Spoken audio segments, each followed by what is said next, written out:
Hi, I'm Captain Dave DeMarco, and you're watching Hot Topics from the Belmont Fire Department.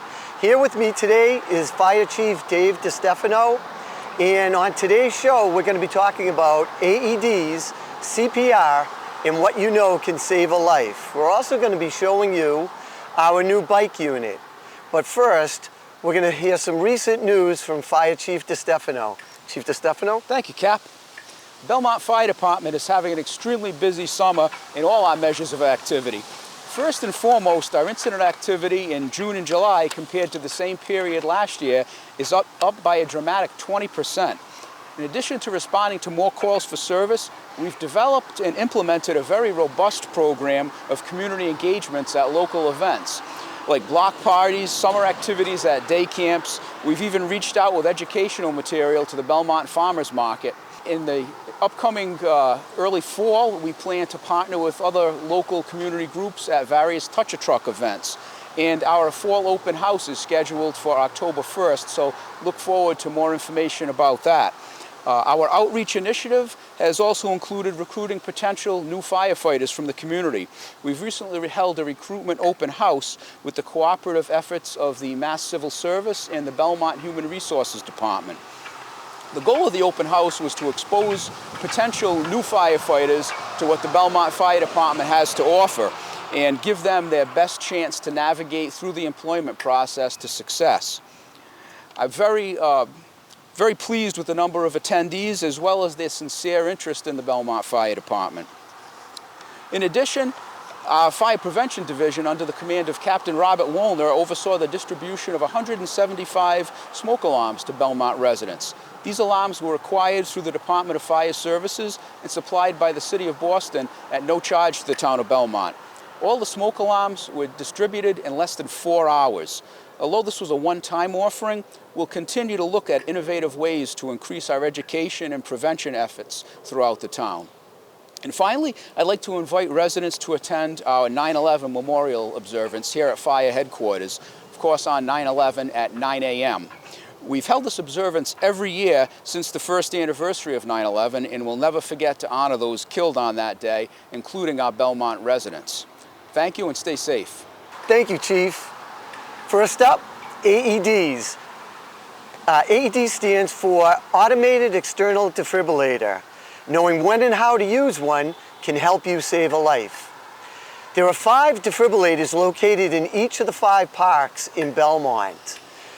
The first park is Grove Street. Also, PQ Field, Town Field, Payson Park, and the Winbrook Park.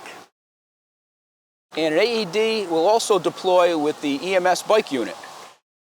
Now, here's why accessing an AED and knowing CPR is so important to saving a life. Every 40 seconds, someone in the United States will have a heart attack.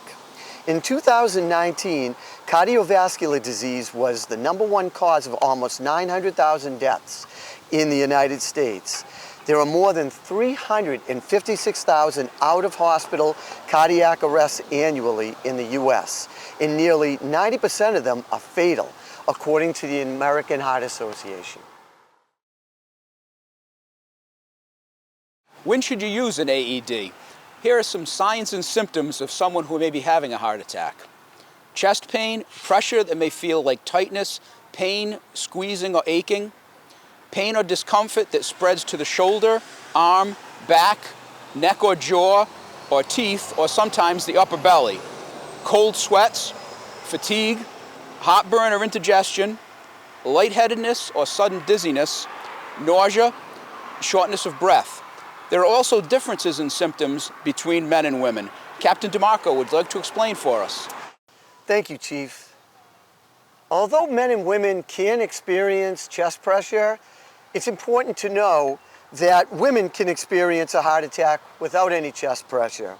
Instead, they may experience shortness of breath, a tightness, pressure or pain in the lower chest or in the upper abdomen, some nausea, dizziness, lightheadedness, or some fainting. I think these are important signs and symptoms for women to understand so that they can seek help immediately. Now we'll show you how to use one of the AEDs located in Belmont when you might need it. A father and son are walking in the park. The father starts to become a little bit lightheaded and weak, and then he clutches his chest. Immediately his son brings him over to the bench, sits him down, and asks him what's wrong. His father tells him he feels pressure and he feels some pain in his chest. His son immediately calls 911.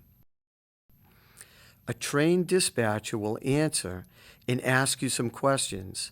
He or she will then tell you of the closest location of the AED, provide you with an access code in order to access the AED from the cabinet, ask you to stay on the line, and then provide you with emergency medical instructions until help arrives. When his son returns, he notices that his father is unconscious.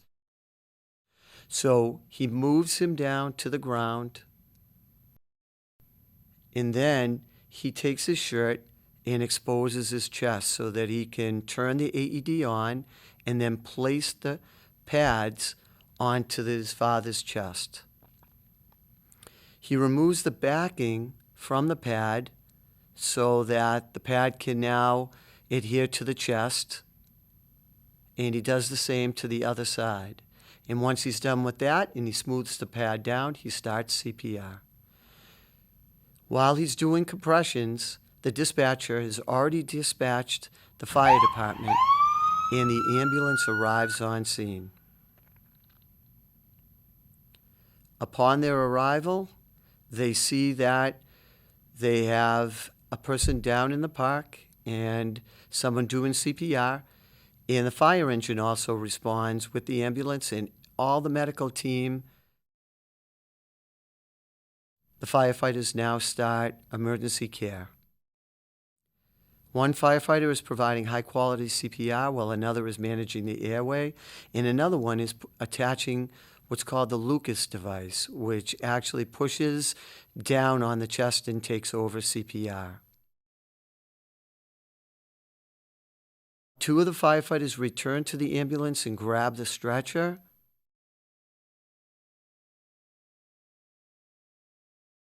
The monitor has been placed onto the patient, where we're going to be moving the patient over in unison to the stretcher, and now they're going to be strapping down the patient while that Lucas device actually performs CPR on the patient. So there's no interruption of CPR. And the other firefighter at the head is going to be giving oxygenated breaths with a bag that you see him squeezing there. As they move towards the ambulance, one of the firefighters remains with the family member and consoles him. Now the firefighters are going to be placing the patient inside of the ambulance. The stretcher is attached to an automatic arm that retrieves the patient into the ambulance. Firefighter jumps in the back and provides care while another firefighter drives to the hospital. One firefighter stays and talks with the family member.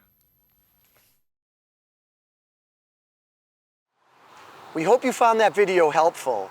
And now to recap, the 5 locations where an AED is located in Belmont are Grove Street, PQ Field, Townfield, Payson Park, and the Winbrook Park. The Belmont Fire Department has an EMS bike unit outfitted with life-saving equipment, including an AED that will be deployed at public events and venues where vehicle access may be limited. Now let's take a look at the unit. Hi, I'm Nate. I'm a firefighter, paramedic with Belmont Fire Department. This is my buddy Adam, also a firefighter and a paramedic. I was going to give you a quick tour of the equipment on our EMS bikes. We have a combination of ALS and BLS equipment on these bikes.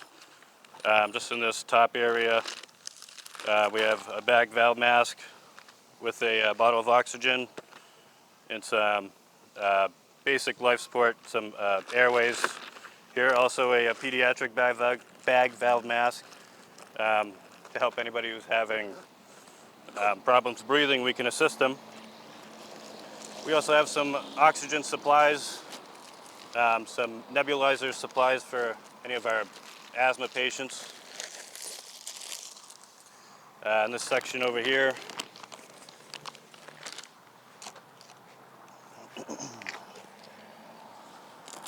we have some supplies for any trauma patients. We have 4x4s, bandages, some ice packs. In here we have a stethoscope and a blood pressure cuff to take vital signs. We have a glucometer here for our diabetic patients. We can check their blood sugar. In this we have some, just some gloves and masks. Here we have a splint, some basic medications here like aspirin, an EpiPen for allergic reactions, some Narcan for any opiate overdoses, as well as some nebulizer treatments.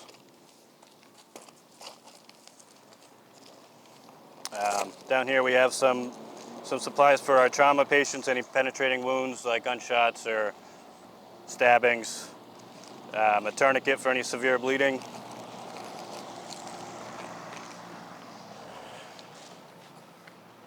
On this side here we have some medications, some life-saving medications like epinephrine, nitroglycerin spray for our chest pain patients, and a few others. We also have some IV supplies, as well as some intravenous fluids that we can give. Both bikes are pretty much the same, identical. Here, the only difference, this one has an AED for any of our cardiac arrest patients. We can defibrillate them and restart their heart. So that's a quick look at the equipment on our EMS bikes. Watch for us at public events in the future.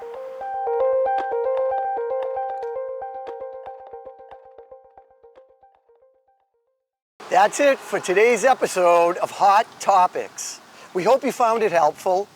You can watch this episode and other episodes on the Belmont Media Center's YouTube channel or on the Belmont Media Center's video archives on demand.